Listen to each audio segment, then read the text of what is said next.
그래서 오늘 이제 주제가 그거예요. 4060 퇴직 후에 은퇴 전략.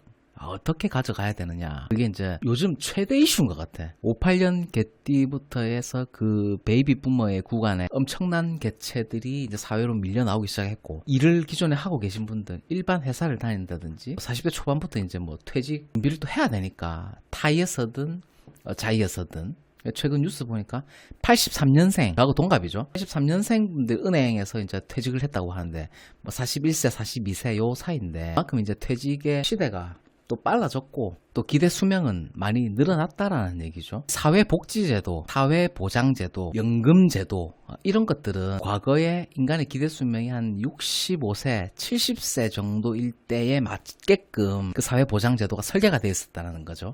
근데 이제 지금은 인간의 기대 수명이 그만큼 20년, 30년이 더 길어졌는데 사회보장제도라고 하는 건 과거에 머물러 있기 때문에 그 나머지 딜레이된 우리의 그 라이프타임, 그 기간 동안 어떻게 금전적인 부분 해결할 것인가, 이런 부분을 나라에서 이제 보장해주지 않으니까 결국은 내 스스로 전략을 세워야 된다라는 얘기죠. 이번 시간에 이제 해야 되는 통상 시뮬레이션, 그리고 이제 지속 가능한 솔루션에 대해서 얘기를 해볼 건데, 여러 가지 방법이 있어요. 수만 가지, 수백만 가지의 이제 방법들이 있겠죠. 제가 하고 있는 방법을 이제 여러분들한테 좀 얘기를 해드리고, 이게 정답은 아니에요. 이렇게 하는 사람이 있구나. 어떤 전략을 가지고 은퇴는 언제 하는가, 언제 해야 되는가, 내가 몇 세에 은퇴를 해야 되는가, 뭐 자이에 있어든 타이에 있어든. 보편적으로 65세가 은퇴 시점인가요? 정년이라고 하죠. 은퇴 시점은 어떤 수학적으로 그 나이로 정하는 게 저는 아니라고 생각해요. 은퇴 시점은 언제가 되는 거냐, 아주 굴종의 삶을 살다가 자발적 참여의 형태로서 주체적인 삶을 내 스스로 셀프 메이킹을 할 수 있을 때 그 은퇴 시점이 시작된다라고 저는 생각하거든요. 보편적으로 이제 40대, 50대, 60대, 70대 내 위치를 한번 보세요. 30대도 해당이 되는 상황이에요. 20대는 왜 은퇴가 안 되죠? 좀 빠르긴 하죠. 물리적으로. 사회 경험이 거의 없으니까. 개인적으로 이제 30대 중후반에 이제 은퇴를 했는데, 여러분들도 이제 보편적으로 제 방송을 이제 40대에서 60대 사이에 이제 남성분들이 가장 많이 보시니까 나는 어느 구간에 있는지, 나는 어떻게 전략을 세워야 되는지 한번 생각을 해보시면 좋을 것 같아요. 자, 은퇴를 하면 보통 이렇게 두 가지 구간에서 나뉘죠. 놀 것인가, 일할 것인가. 이런 이제 카테고리로 나눌 수가 있겠죠. 근데 놀면 뭘로 놀 거냐? 뭘로 놀 거냐? 소득이 있어야 되겠죠.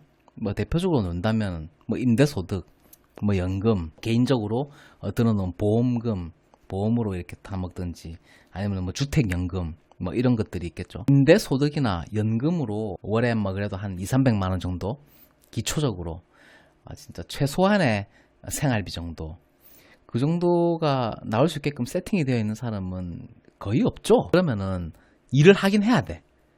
일을 하긴 해야 돼요.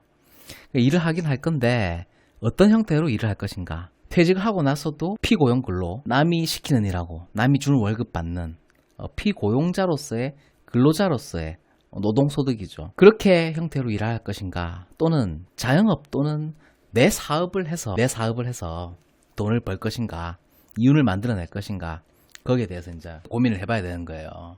나는 어떻게 후에 전략을 가지고 갈 것인가. 그러면 첫 번째로 논다라고 생각했을 때, 예를 들어서 한 퇴직금을 한 2억 정도 받았어요.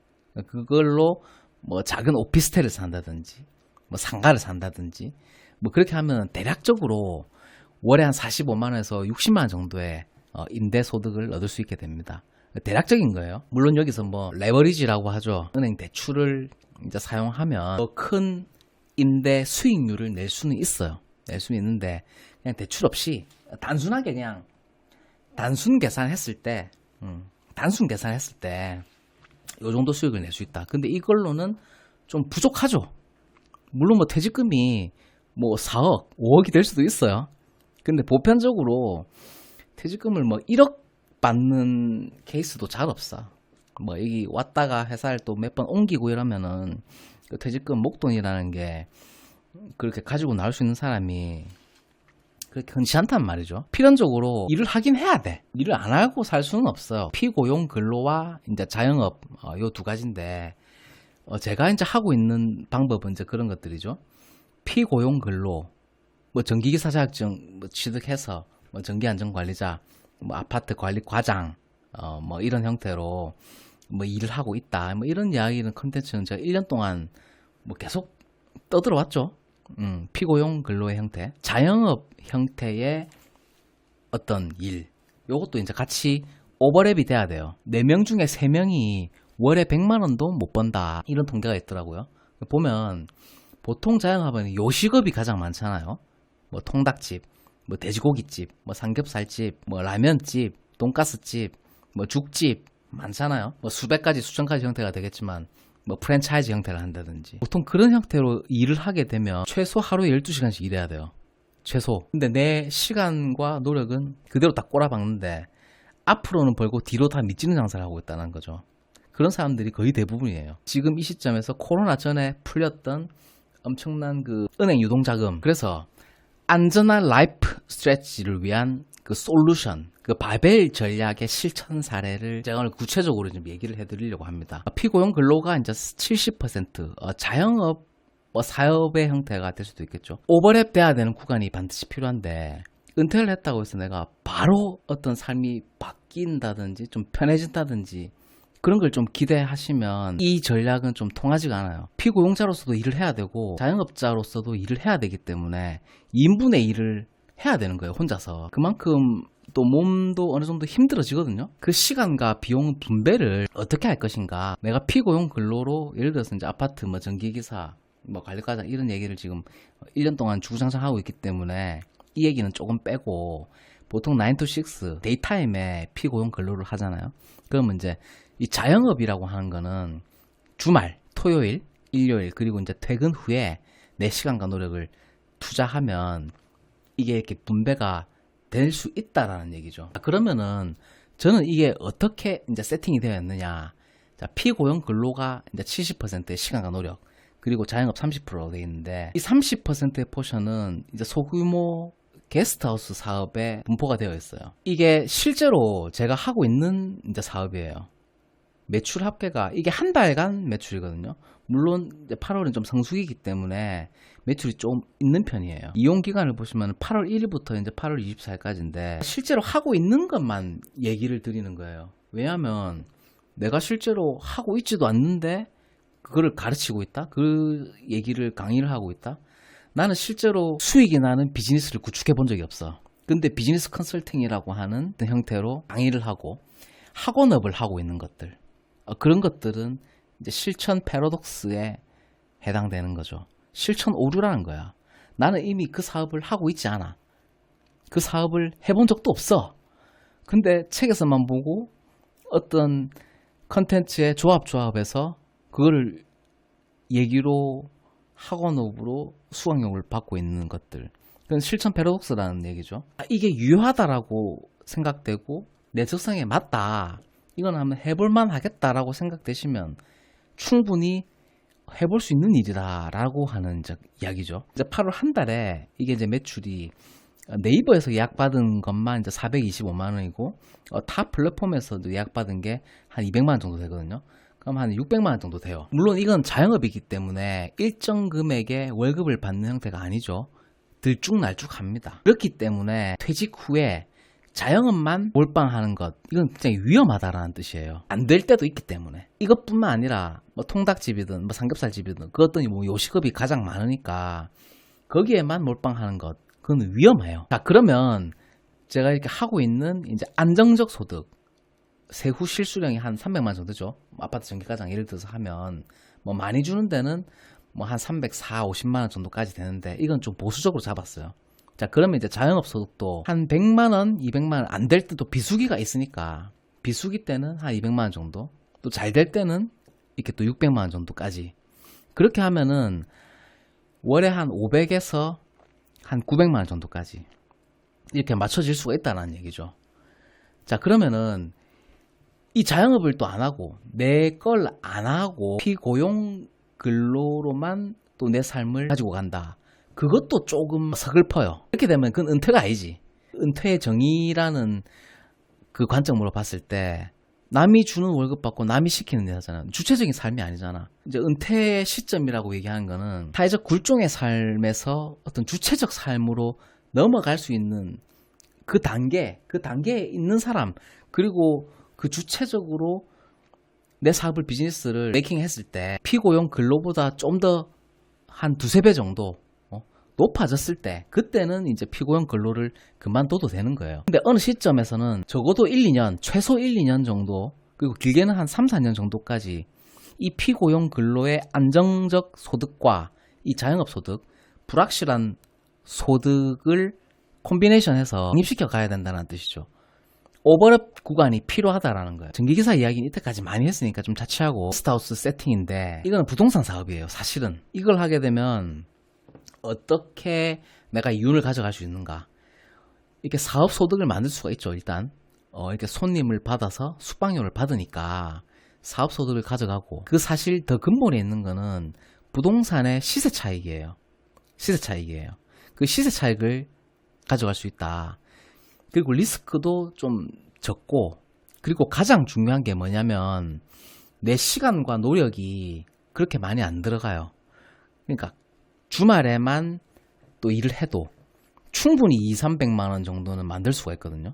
충분히. 그러면 제가 근로소득이라고 하는 건 월화수목금 주 5일 근무가 거의 대다수의 형태이기 때문에 월급을 많이 받든 월급을 적게 받든 주말에는 내가 여기에 내 시간과 노력을 투자를 할 수 있다라는 얘기죠. 그렇게 되면 이게 좀 안정적으로, 그 나심 니콜라스 탈레브라는 이제 미국 경제학자가 말한 그 바벨 전략을 내 삶에 반영시키고 실제로 그 수익을 만들어낼 수 있다라는 얘기예요. 왜? 나는 그렇게 하고 있으니까. 검증이 된 형태니까. 없는 얘기를 하는 게 아니잖아요. 있는 그대로의 얘기를 하고 있으니까. 자, 그렇게 해서 월에 한 500~600만 원, 많으면 한 900만 원, 1000만 원 정도까지 또 세팅이 충분히 가능하다라는 얘기예요. 이게 지금 트렌드의 그 원테이블 비즈니스예요. 원테이블 비즈니스가 뭐냐면 이건 식당이에요. 식당에서 나온 이제 얘기인데, 테이블이 하나인 비즈니스예요. 근데 이게 어떤 형태로 되는 거냐면 주인이 한 사람이에요. 주방장이 모든 걸 다 해요. 주방장 혼자서 그 타임에 한 팀의 손님만 받는 거예요. 1인당 7만 원이거든요. 오마카세 형태인데 오로지 혼자서 손님 예약부터 요리부터 테이블 세팅부터 설거지까지 모든 걸 다 하는 그 원테이블 비즈니스라고 합니다. 이 게스트하우스 사업도 원테이블 비즈니스예요. 내가 예약을 받잖아요. 그리고 청소도 내가 해요. 이런 한정식집이라든지 요리로 원테이블 비즈니스를 하는 거는 굉장히 어려워. 왜 그러냐면 내가 요리를 못 하잖아요. 요리로서 어느 정도의 숙련도를 가지고 이걸로 비즈니스를 하기 위해서는 최소 그래도 5년, 10년 이상 요리에 종사한 사람들이, 뭐 보통 이렇게 하지, 뭐 떡볶이 팔고 순대 팔아가지고 원테이블 비즈니스가 되는 건 아니잖아요. 경력이 있어야 이런 원테이블 비즈니스가 가능하다는 거예요. 요식업으로는. 그런데 이 게스트하우스 사업은 그런 경력이 필요가 없어요. 컨텐츠만 만들어 놓으면 손님은 오니까. 그렇기 때문에 이게 유효하다라는 거예요. 그리고 돌아오는 베니핏도 작지는 않죠. 내 시간과 노력 대비. 예를 들어서 이 요식업의 원테이블 비즈니스를 하기 위해서는 내 시간과 노력이 계속 들어가야 되는 거예요. 그렇죠? 손님을 예를 들어서 점심 예약을 받고 저녁 예약을 받으면 최소 9시, 10시부터는 준비를 해야 되는 거야. 그러면은 한두 시간 만에 이게 되나요? 근데 이 사업은 청소만 하면 돼요. 청소만. 그렇죠? 손님이 올 수 있게끔 그 시간이 적게는 1시간, 길게는 2시간 걸려요. 자, 그러면 효율적인 면에서 어떤 게 더 효율적인가요? 내 시간과 노력을 적게 들이고 돌아오는 아웃풋을 비슷하게 뽑아낼 수 있다면 누구나 그렇게 얘기를 하잖아요. 쉽게 돈 벌고 싶지, 힘들게 노력하고 내 시간과 노력 들여서 돈 벌고 싶은 사람은 아무도 없단 말이죠. 누구나 좀 편하게 일하고 싶잖아. 저도 이런 거에 대해서 엄청나게 고민을 많이 했고 연구도 많이 했고 시장 조사를 많이 했는데, 이 시대에서 이제 원테이블 비즈니스로 바벨 전략, 근로소득과 사업소득을 양립시킬 수 있는 구조에 굉장히 최적화된 비즈니스다, 이런 얘기도 하잖아요. 그거 불법 아니냐, 에어비앤비 불법 아니냐, 그렇게 얘기하시는 분들이 많아서 제가 이렇게 또 사업자 등록증도 보여드립니다. 네이버에서 이제 이런 것들을 예약을 받기 위해서는 사업자 등록이 없으면 네이버에서 아예 등록 자체가 안 됩니다. 이런 것들은 다 합법적으로 허가를 받고 사업자 등록을 하고 영업을 하는 거기 때문에 문제가 없다. 이 방송에서 모든 것들을 다 얘기를 들을 수는 없어요. 근데 제 방송 끝까지 보세요. 보시는 분들에 한해서 관련된 전자책을 낸 게 있어요. 이 게스트하우스 사업을 하기 전에 또 선행되었던 투자 방법이 있거든요. 근데 부동산 사업이에요, 이거는. 표면적으로는 사업 소득을 일으키는 자영업의 형태지만 더 근본적으로 봤을 때 이건 부동산 사업이다. 그 내용을 이제 전자책에 이제 제가 다 적어놨는데 실제로 이제 뭐 일정 금액을 받고 이제 판매되고 있는 책이긴 한데 이제 영상 댓글에 이메일 주소를 남겨주시면 제가 이 전자책을 이제 무료로 다 보내드립니다. 그리고 이제 요 관련해서 부동산 투자의 어떤 접근 방향성, 이 숙박업 창업 처음부터 끝까지 어떻게 이제 뭐 집을 구하고 뭐 어떻게 이제 계약을 하고 그리고 어떻게 운영을 하고 그런 모든 부분들을 제가 이렇게 영상으로 다 찍어 놓은 게 있습니다. 첫 번째가 이제 법인 부동산 투자 운용의 핵심 전략이라고 해서 이거는 9시간 강의예요. 오프라인 강의 이제 3일짜리 3시간씩 해서 총 3일짜리 강의고요. 총 9시간의 영상입니다. 그리고 이제 금방 소개해드린 이제 게스트하우스 사업, 뭐 에어비앤비, 숙박업 창업, 이 영상은 4시간짜리입니다. 2시간, 2시간 해서 이틀 강의 영상이거든요. 철PD 종합편성 채널에 이제 박사과정으로 회원 가입을 하면 이제 반복적으로 영상을 시청하실 수가 있습니다. 어느 정도 습득이 되셨으면 한 달 정도만 회원 가입 후 이제 반복 수강하시고 얼마든지 회원을 탈퇴를 하셔도 되니까 관심 있으신 분들은 한번 보시면 분명히 도움이 될 겁니다.